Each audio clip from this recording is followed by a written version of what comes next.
irú ìwà tí Ìyábọ̀ Òjó ń wù. Ìyábọ̀ Òjó fẹ́ bà gbogbo ayé jẹ́.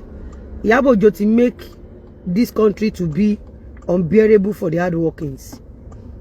Ìyábọ̀ Òjó has successfully derailed the youth from thinking in a positive direction to the negative directions. Ẹ̀yin tèmi, ẹ gbọ́ allegations tí wọ́n pass sí Ìyábọ̀ Òjó.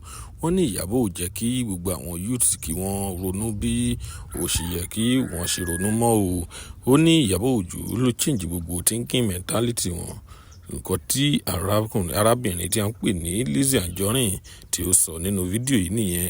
Ẹ jẹ́ ká wo fídíò náà ní ẹ̀kúnrẹ́rẹ́. Ìyábọ̀ Òjó knew that those children for that high for that man was not for him. And Ìyábọ̀ Òjó quickly took action. The same thing Ìyábọ̀ Òjó did for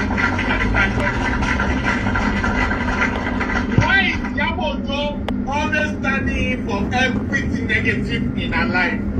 Why? Everything controversial, everything evil, she will always be there to represent them. She's from the coven. She stands for negativity. People like Ìyábọ̀ Òjó should not be allowed to walk free in Nigeria. People like Ìyábọ̀ Òjó should not be allowed to walk free, and that is why somebody like Ìyábọ̀ Òjó cannot live abroad, because she knows overseas does not condone nonsense.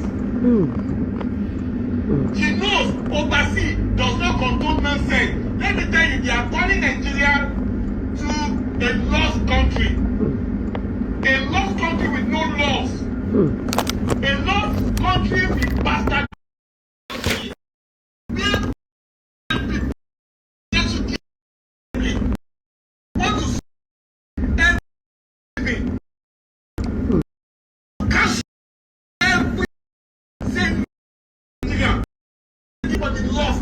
A country for the waste, a country for the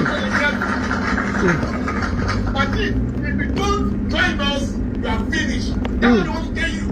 If you don't join us, then you don't have a voice. If you don't join us, the oppressors, then we will oppress you till you die. And even in death, you will not get justice. The same thing they are doing for Mohbad. That's what they are telling us. If you cannot kill people, then you cannot stay in Nigeria. If you cannot rob, you cannot stay in Nigeria. If you cannot be a prostitute, you cannot stay in Nigeria. If you cannot collect bribe, you cannot stay in Nigeria. That's what they are telling you. Criminal case. Ọlọ́pàá ló máa arraign ẹ. Mo ń lecture yín ni o. It's an harmless show. I'm just giving you guys lecture. The first criminal case, ọlọ́pàá ló máa arraign ẹ. Ìyálóde. It is ẹ wo àwọn èèyàn dá ọ̀dà bò mí mọ́jú mi. Ọ̀dà yẹn pọ̀ mo dúpẹ́. Gbogbo ẹ̀yin tẹ́ bá mi rajà lálẹ́ àná mi ní wá yín tì. Ẹ ní fojú sunkún ọmọ. Gbogbo ẹ̀yin tẹ́ bá mi rajà, ẹ bá mi raṣọ. Ọmọ láṣọ. Ọmọ yẹn mú ìdùnnú fún yín. Gbogbo yín tẹ́ ń bá mi ralẹ̀, tẹ́ ń sanwó lẹ̀. Ọ̀run á bá mi kọ́lé ayọ̀ fún yín. Sáyé ń bí o. Ẹ dàgbà ẹ dògbò ẹ jẹ wọn mọ́. Mo ọ̀dà yẹn pọ̀ jù. Ẹ wò Ọlọ́run kò ní rọ́. Ẹ wá wo time tí mo sùn. Ọlọ́run kò ní rọ́. Ẹ wá wo time tí mo sùn. Mi ì tí ì sùn gan ni. Ẹ wá wo time tí mo ti jí láàárọ̀ yìí. Àwa lélẹ̀ ìlálẹ́ àná. Mo ń bọ̀. Àwa lélẹ̀ ìlànà táìmù la kọ́ ọ̀dànù lálẹ́ àná. Ẹ wo Ọlọ́run kò ní rọ́.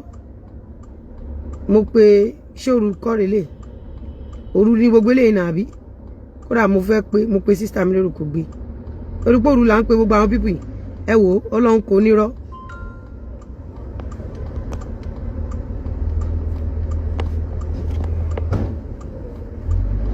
Only ìtìsùn ọ̀dà yẹn pọ̀ jù. Mo ti jí láàárọ̀ yìí. Òru ni mo ṣàwọn ilé ìyá bàrọ̀ yìí. Òru mo ṣàwọn ilé. Òru mo ṣe gbà àwọn ilé. mo ti sùn mo ti sùn ẹ má bínú ọ̀dà pọ̀ àti jẹ àti máa ṣàjẹun ẹ mọ̀ pé tí ogun bá ń léèyàn irú ìwà tí Ìyábọ̀ Òjó ń wù Ìyábọ̀ Òjó fẹ́ bà gbogbo ayé jẹ́ Ìyábọ̀ Òjó ti make this country to be unbearable for the hard workings. Ìyábọ̀ Òjó has successfully derailed the youth from thinking in a positive direction to the negative directions. And there is one thing in Nigeria as we speak. I want you guys to listen to me. Remember, I was the first person that told you that there will be a day America may retrieve their green card. And you all said it was a lie. America loafing, it comes to pass. In the next 2, 3, 4, 5 years, we may not see Yoruba people. We may not see them in a well-developed area. So economically in Nigeria, Yoruba people may fade away economically when it comes to business. Because Ìyábọ̀ Òjó and all these blackmailers, they have brainwashed the youth from being successful minded to being negative minded. And you can never make it in life without being successful. Ìyábọ̀ Òjó ti fi rọ́bà society jẹ́ to the extent that ó lójú ọmọkùnrin tí ò ṣe yahoo tí ò jalè bí ọkọ Bridget ambassador òórùn ambassador body odor ó lójú ọkùnrin Nàìjíríà tó jẹ́ ọkùnrin tó máa wà òkè ń síta ní òun fẹ́ fẹ́ ọmọ Yorùbá àwọn kan fẹ́ wọn wọ́n ń ṣègbéyàwó lójoojúmọ́ o but bí Ìyábọ̀ Òjó ṣe brand Yorùbá community ó ti yẹn so tí àwa kan bá wá wò pé a lè wò wọ́n ràn kan bá gbogbo nǹkan jẹ́ tó yìí èsì arákùnrin yẹn wind up now.